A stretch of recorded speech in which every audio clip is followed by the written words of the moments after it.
Howdy, folks. I'm Brian, I'm Amber. and here's some Reddit. Some Tuesday Reddit, spelled TWO. Alright, folks, our first letter is titled, Am I a Jerk for Accidentally Making My Daughter Never Want to Have Children? I'm a 37-year-old female, and I have a 19-year-old daughter, Katie, who I overheard on the phone with her friend last week. She was talking about having a baby soon. I lost my mind and I told her to get off the phone so that we could talk about this. This caused a huge argument. I was a teenage mother and I know how hard it is. She said that her and her boyfriend, an 18-year-old male, were ready and they both love kids. No matter what I said, nothing was sinking into her head, so I cooked up what I thought was a great plan with my cousin. My cousin Jade is a 35-year-old female, and she has 4 kids, 11, 8, 6, and 2. I'd seen teenagers get sent to baby boot camp on TV shows like Murray and Dr. Phil, and I thought that I could do the same to my daughter to make her think twice about having kids so young. My daughter eventually agreed to spend the day at Jade's to help her with her kids, to see what it's really like. What Katie didn't know was that the kids had been told to behave as badly as possible. They were free to scream as much as they liked, have food fights, make a mess, and run wild around the house. Jade explained to them that it was just a joke to play on Katie. And the kids, of course, fully took advantage of this. I dropped Katie off at 7 a.m. and I picked her up at 8 p.m. She was exhausted and stressed and exactly what I wanted. She even fell asleep in the car within minutes. I cannot believe how smug I felt on the way home. At breakfast the next day, I asked her how it went. Then she dropped the bombshell. She said that she had now decided to never have children at all. She was dead serious. She thanked me for the experience because she now decided that having kids was not the life for her and never would be. She started talking about how she was going to get her tubes tied and asked me if a doctor would do that at her age. I was completely shocked, and I slowly realized that my plan had worked a little too well. The plan was to put her off of having children temporarily, not completely make her hate them. I tried to talk her out of it, and I said having kids when you're older is great, and it's only a bad idea when you're too young. And she would not budge, and she said that she has made up her mind. She hated every single minute of looking after them and would never do that to herself. It killed me when she thanked me again. Katie is my only child, and she is my only shot at grandchildren. But now I have completely shot myself in the foot. Even when I confessed to her that the kids were told to act up, she would not budge. Thanks to my stupid plan, she has discovered these child-free Facebook pages and keeps showing me their obnoxious child-hating posts. I wish I had just let her have a baby at 19 now. It would be better than no grandchildren, full stop. I didn't mean to make her hate children.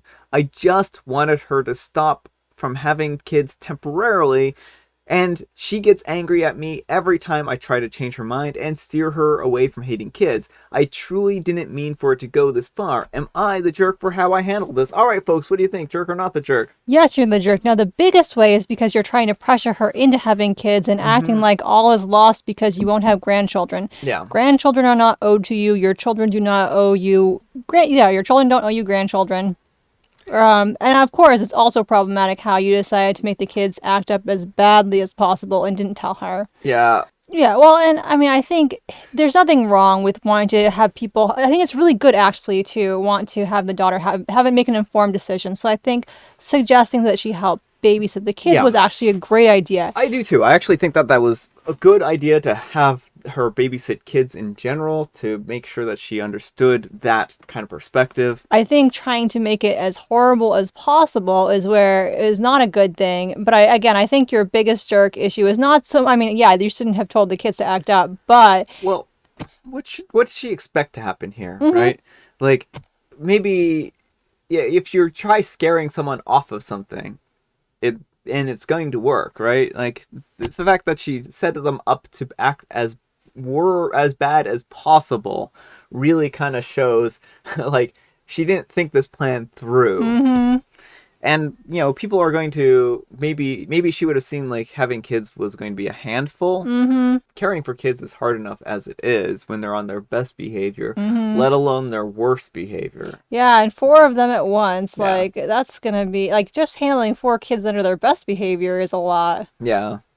So, I mean, good luck, OP. I mean, I don't think you're going to get grandchildren at this point in time, but you really should stop pressuring your daughter into having kids at this point in time. Your mission accomplished. You stopped her from having kids at too early. An apprehensive fan says you're the jerk. Tell her what you did, how it wasn't realistic, and all a setup. You're giving her a vision based off of lies. The fact that you wanted grandchildren makes this weirder. You should have clearly stated the facts that showed that they cannot cope with a baby right now, that due to the time they needed to care for the kid, that they would be less likely than ever to get high-paying jobs in the future. And OP replies, I did tell her that the kids were put up to acting up, and I agree that it went too far. It just worked too well, OP. Your plan was brilliant up until it wasn't anymore. Well, and again, there's nothing wrong with the daughter not wanting to have kids, and I think that's important to recognize. Like, maybe it's not the outcome you want, OP, but it's her life, and it's important that she make the decision that's best for her. Alright, folks, our next letter is titled, Am I a jerk for telling my boyfriend he is a gold digger by his own standards? I have a boyfriend, Aiden, and for some reason, he really dislikes his friend Danielle's girlfriend, Lilia. I don't exactly get the reason for his dislikes. My guess is that Aiden and Danielle were kind of outcasts in high school, and Aiden accepted this us against the world type of view with his friend. Lila, on the other hand, is a very lively, outgoing, bubbly girl with tons of friends. Aiden's newest reason to dislike Lilia is that Daniel plans to take her on an all-expense-paid trip abroad. He was ranting to me about how Lila was being a gold digger and using Daniel for his money. I tried to tell him that Daniel was taking his girlfriend on a vacation, and that doesn't make said girlfriend into a gold digger. But Aiden couldn't be reasoned with. It bothered me so much, especially since my family took Aiden to countless vacations free of charge back when we were still in university. I mean, 15 plus vacations, mostly to different countries. I pointed out to Aiden that he came to plenty of vacations with me and my family, but he said that was different because he only came for me, so that I have more fun with him, with me, and we build a shared set of memories. I asked him why is it that Daniel and Lila are doing anything any different, and Daniel can afford to take Lila with him. He will have more fun with her, and they will make wonderful shared memories. If that makes Lila a gold digger, then he must be a gold digger too, by his own standards. Aiden got mad at me and said that he is extremely disappointed and hurt that I look at him like that. He got really offended and now seems to think that I actually accuse him of being a gold digger instead of just trying to show him the error in his reasoning. Was I wrong for trying to draw a parallel between him and Lila? I didn't want to make him feel bad for coming with us on those vacations. I loved having him there. Do I owe him an apology? Alright, folks, what do you think? Jerk or not the jerk? Not the jerk. He was being out of line by calling Lila a gold digger, and you were just rightly pointing out that lots of times people's partners or families will take them on vacations that the person can't pay for. There's nothing gold diggery about wanting to take someone you love on a vacation. Yeah, I think you should tell your gold digging boyfriend to butt out of Daniel's business. I think that your boyfriend has seen the parallel And this is what makes him upset. Yeah, he's realized that because you made some very valid points, and now he has to deal with, oh my goodness, OP is right. Yeah, cognitive dissonance is what's at play here. Like, he now sees the connection, and now he's experiencing cognitive dissonance, and this is something that he's going to have to work through on his own. He either has to accept that Lila is not a gold digger, or he has to accept that he is a gold digger. You didn't say that he was, and I think you could have maybe at the very beginning said, look, I'm not saying you're a gold digger, but blah, blah, blah, right? And maybe that might have made it go a little bit better, but I don't know. I doubt it. I think that he's just going to twist this in a way that makes him feel like he's a victim here, because I think he just wants to play the victim card. That's kind of how it comes across to me. But let me know what you folks think. Anyhow, take care and good luck, OP. And Aurora Lee says, not the jerk. Your argument is sound, and Aiden is turning it around on you because he's embarrassed he got caught out with his faulty misogynistic logic. This antipathy towards Lila is quite worrying, though. Either there's something about her that you don't know, or, and I hate to be one of those Redditors, but do you think he's possibly overcompensating? There's something more to this than meets the eye, in my opinion.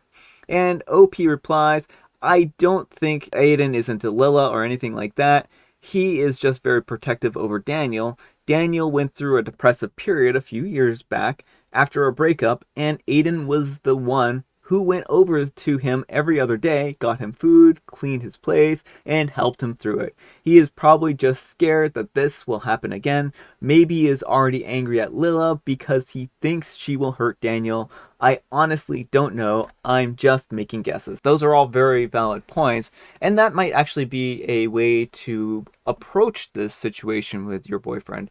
Talk to him and say, hey, maybe you have some things that you need to work through. Do you want to talk about these things? Why do you dislike Lila so much? What is it about her that makes you dislike her so much? And maybe he doesn't even know what makes him dislike her. These just could be resentment.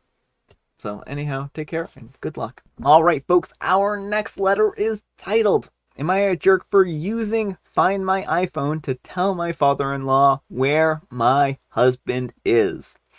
My father-in-law came over to talk to my husband because he wasn't answering his calls. He seemed pretty upset when he realized that he wasn't home and that he was having dinner with a potential business contact. He wanted to know where the dinner was taking place, but I wasn't sure, and my husband never answered when I was trying to call him. My father-in-law wanted me to keep trying because he said that he had something time-sensitive to discuss with my husband. He wouldn't tell me what, so I offered to find out where he was using the Find My iPhone, as a father-in-law made it seem like it was really serious.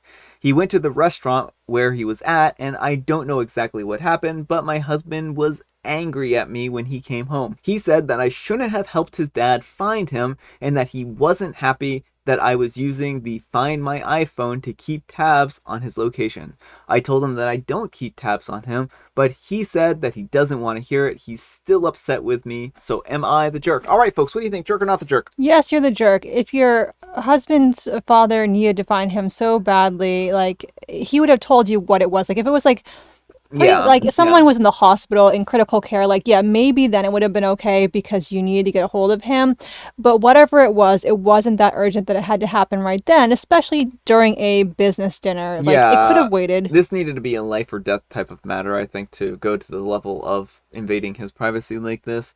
And certainly, like, I think that there is a time and place for this, and as long as you're not using it in anything other than like a life or death situation, I don't really think that that's bad.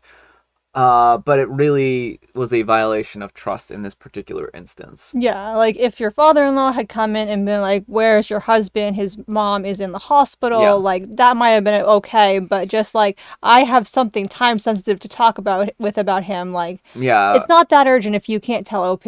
And who's to say that your father-in-law didn't know about this business meeting but wasn't invited to it on purpose? Yeah. And he wanted to dissuade him from making some kind of business deal, right? We don't know what kind of business your husband's in, and so it makes it difficult also to judge on that respect, because if your husband and your father-in-law talk business then this might be a situation where he's trying to overrun your husband. Yeah, like it's just not customary behavior to like interrupt someone during a business meeting for Yeah. anything short of like medical emergency type deal. Mm-hmm. So, yeah, I do think that you're a jerk in this situation, and I think that you violated his trust. So, anyhow, take care and good luck. And Itchy Dog says, you're the jerk for allowing the breach of your husband's privacy without first demanding to know the facts to decide for yourself whether or not it was actually what he would want. And I think that right there covers the whole argument. All right, folks, it is tea time. Grab your beverages of choice. I've got some tea right here, and Amber has a spite joke. Even though I did Amber a huge favor today by No, he rescuing didn't. her phone from being He stolen. hid my phone. It was on the kitchen table, and we were literally the only two people in the house, and he hid it on me. Well, I was looking all over the kitchen, if and it could disappear like that, then someone else could have taken it too, and so yeah, the ghosts. I saved it from being stolen. Bernard the Unhinged. Yeah, I mean the both simultaneously. Maybe Bernard the Unhinged is a ghost. And all I know is that you're acting extremely spiteful over me saving your phone. I'm acting spiteful over you giving me the joke book we've already read all the way through twice. Anyway, what's a monster's favorite song? Apparently, a monster's favorite song is Amber's ringtone when they steal Amber's phone from her. Ghouls just want to have fun. Yeah, I think that's your ringtone too. So there. Yeah, my ringtone is really obnoxious. And I have Earl Grey. And a special guest tea. We do have a special guest tea today. I have not tasted this one yet at all, so I don't know what to expect. But Amber and I were proactive, and we actually have the tag, which you cannot read at all because one, it's mirrored, and two, it's called Relax, but it's the void. It's relax into the void. It's like chamomile and fennel and marshmallow root. Yeah, I think that's what you said it was, but this one doesn't actually say what it is other than relax, so that makes me a little afraid. Well, it says on the front of the bag, which is right there. Well, I can't read. That is odd. That is an odd tea. Like, it's a little spicy.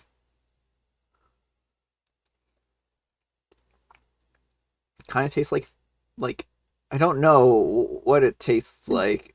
It was not pleasant though. Definitely the fennel was in there. Like the fennel was very potent to me. Feet and fennel feet tea. Yeah, I think it's just fennel foot tea. That's kind of what I'm guessing it is, folks. That's my opinion. I'm sticking with it.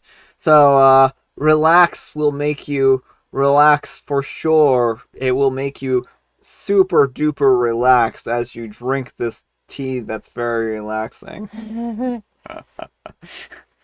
All right, folks, that's all the time we have for today. I hope you enjoyed this very special Tuesday, spelled TWO, episode of Reddit. Tell me, Amber, do we have any lessons that we can take away from this? What have we learned? Well, one is be careful what you wish for, I think. And because somebody might steal your phone. Yeah, that's not what I was going for. And then, of course, we have don't invade your partner's privacy. Yeah. And lastly, we have, oh my goodness, I just forgot the middle story. There is a lesson to be learned there, I'm sure. But, oh, the gold digger. I mean...